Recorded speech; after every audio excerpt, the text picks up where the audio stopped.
Hey guys, I'm checking out Apollo 2 by Vir2 Instruments. Let's get started.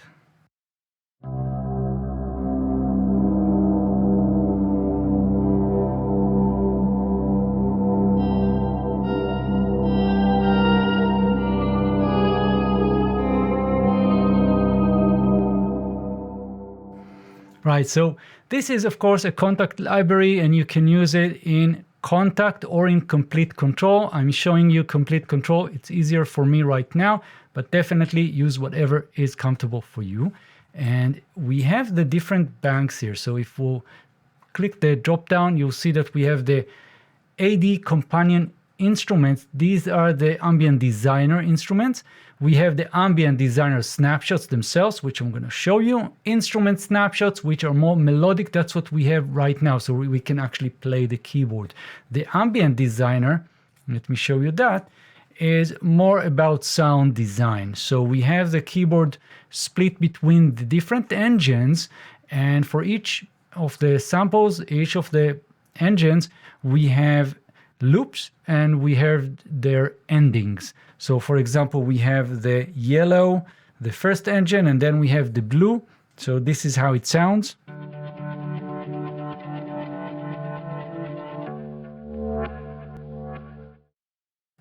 And we can try another one.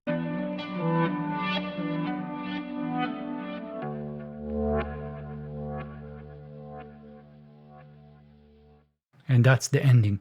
So we have 5 engines, and for each one, the controls are pretty much the same. Let's go through that. And we have 3 different sort of views, 3 different areas that we can design the sound. So this is the edit. Then we have the LFO for each of the different engines, and we have envelope for each of the engines. We have some more settings on the bottom. We have sequence, mix, then we have effects, we have a browser for the different presets or different samples, and we have other settings. So I'm gonna go through all of that. And that's the Ambient Designer, more of a sound design tool. So let's go back to our main view here. I'm going to edit, we're going to close this. And so in the edit mode, we have the different engines. They're dropped down here for the samples. We can change any of those very easily, and we can audition.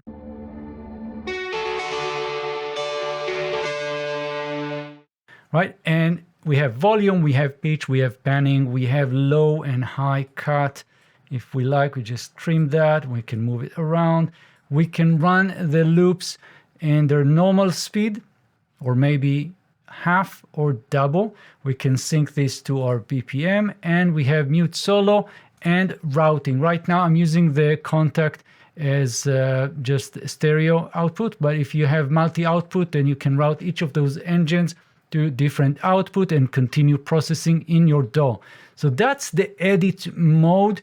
LFO will give you a lot of control using the LFO, meaning it is a low frequency oscillator, and you have a drop down right here, and you can select volume, pitch, panning, low pass, band pass, high pass, lo-fi, distortion, and multiband.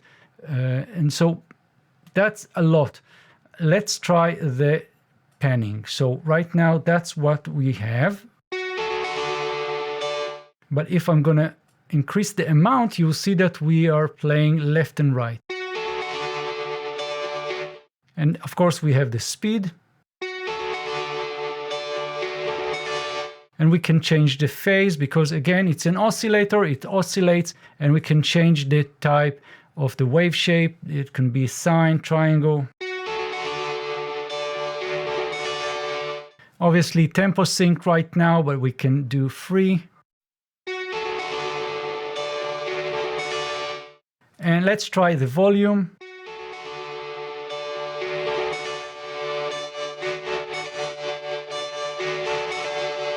And we have pitch.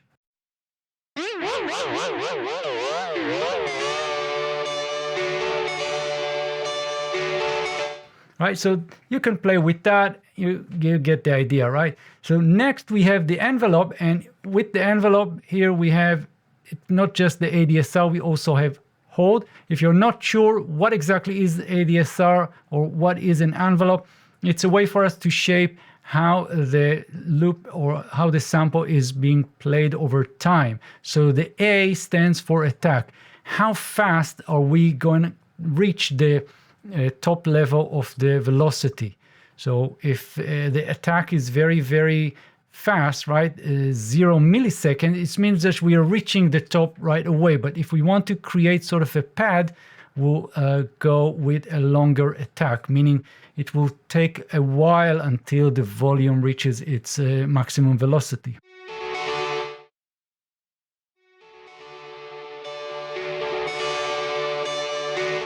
Now, when I stop playing, stop pressing the keyboard, the sound just ends, but we can control that with the release.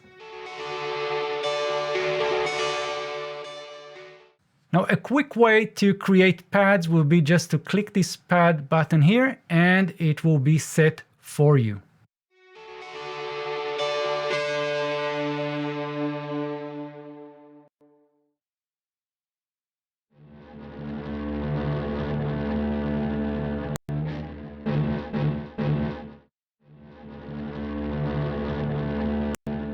Very cool. So these are the main three views that we have, the main three categories to control the sound.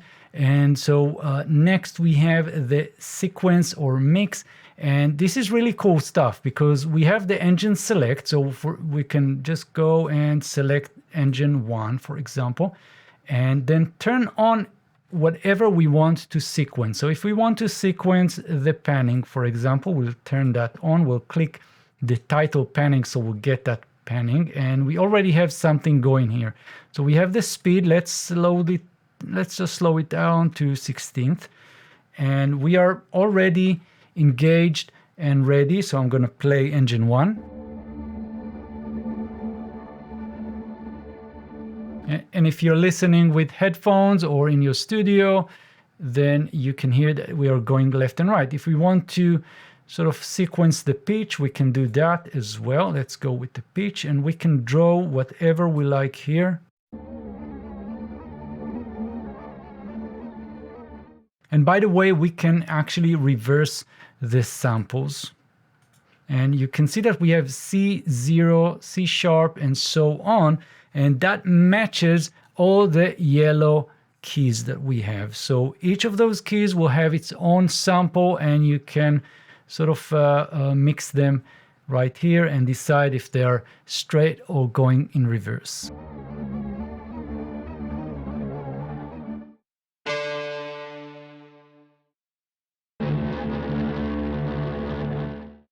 So let's go with engine number 3, and we'll set that to pitch, turn it on, and set this to reverse.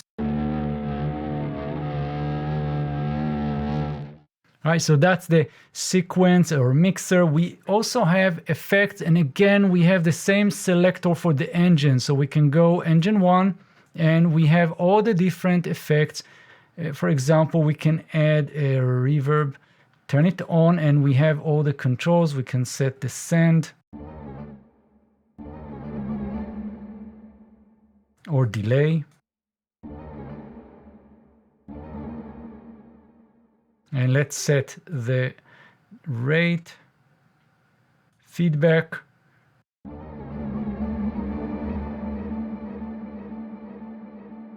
We can even add saturate. So this is really great. I love that kind of ease of use.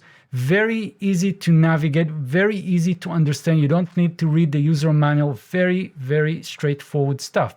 We have the engine select.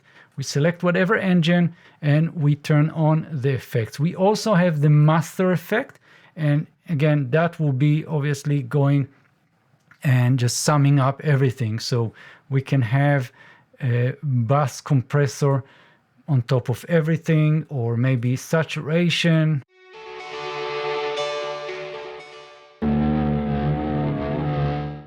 So now every time I play anything, you'll see that we are jumping into that engine. So when I play the yellow, I'm gonna jump and see the engine select here. If I'll play the magenta, that engine will be selected for the LFO, envelopes, edit, whatever. And so it's really easy to navigate. So few more things that we have. We have the browser, and the thing that is different here than just going into the drop down is that it's just easier because we have the folders or the categories. So I can just select something for engine number 2, ARP, going with the first one. Or maybe a chord.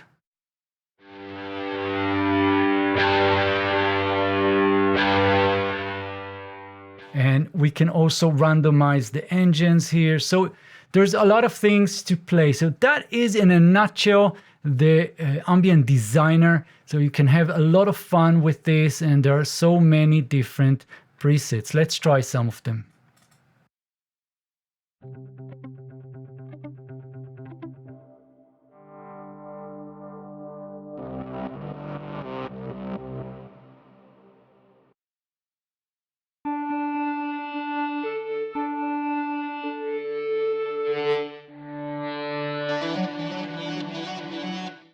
So one thing that I didn't cover so far is the transposition. So right now, there's no transposition, all these samples just playing straight, but we have the green area, the green keys, and you can see that we already have something selected here, and I can just click this and you'll see that we have transpose 0 semitones. And as we go to the right, we're transposing and getting higher or getting lower to the left. So it goes from -7 to +17 semitones.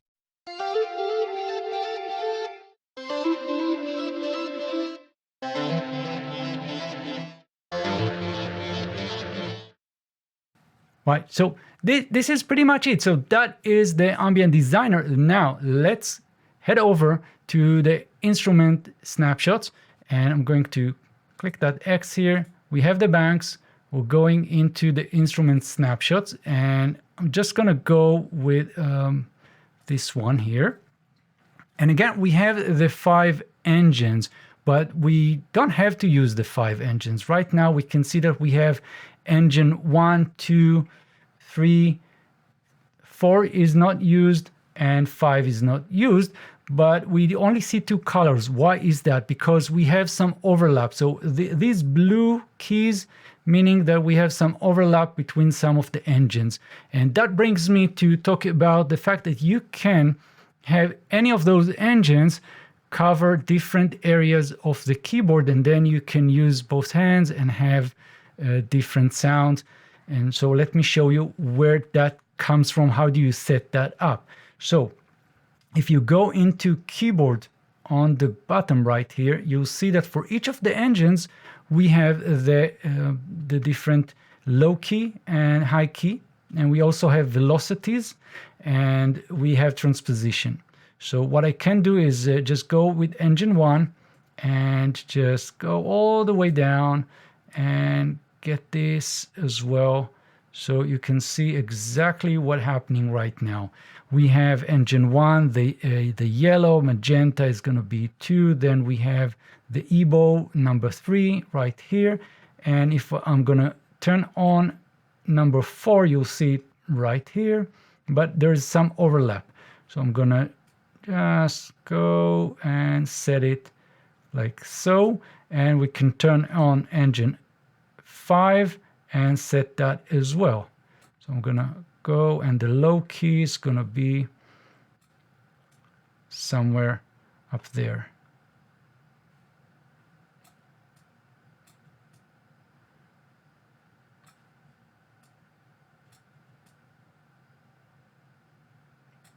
Right, so now we have the 5 engines.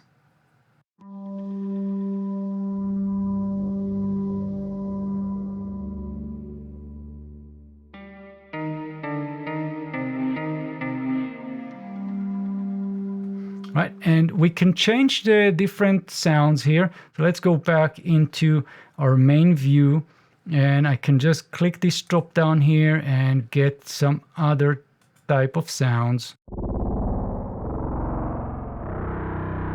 And it's very low. So what I can do, again, go into the keyboard and see if I can transpose that.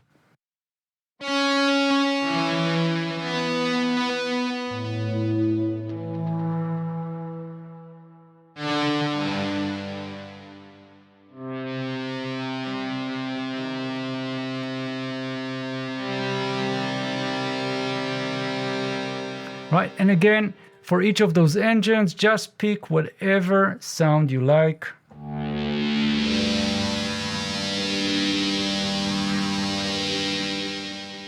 Very cool. And so next we have the LFO, which we covered in the Ambient Designer. We have the envelope, which is exactly the same. And we have performance, which is a little bit different here. So we have, again, the drop down for the samples. We have the controlled dynamics, so how the velocity is going to be. Maybe it's going to be controlled with a mod wheel. And then we have the velocity curve. We have different options here, and we have the dynamics. And so there's a lot of things that you can do, even set legato. And here we can also set the outputs. So if you're using the multi-output Kontakt, that's where you set for each of the engines, which will be the output. So that's, again, in a nutshell. We have some other settings like pitch will control, and you can set for each of the engines if they are affected by the pitch wheel or not, and for how much. And so that is it. Let's have a listen to some of the presets also in the AD companion instruments, the Ambient Designer. So these are very interesting sounds that we have. Let's try some of them. So I'm going to load, and it's a playable instrument.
And again, we can try some of the instrument snapshots, and we have different categories like guitar or sound effect. We can select guitar and try something here. Let's see.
Right, so that is pretty much what I wanted to show you guys. Let me know in the comments if you have more questions. I'll be happy to answer. Maybe we'll do a second video just to get some sense of the different presets and listen to more examples. But I'm sure you can find a lot of those in the Vir2 channel. And I'll see you guys in the next video. Thanks, bye-bye.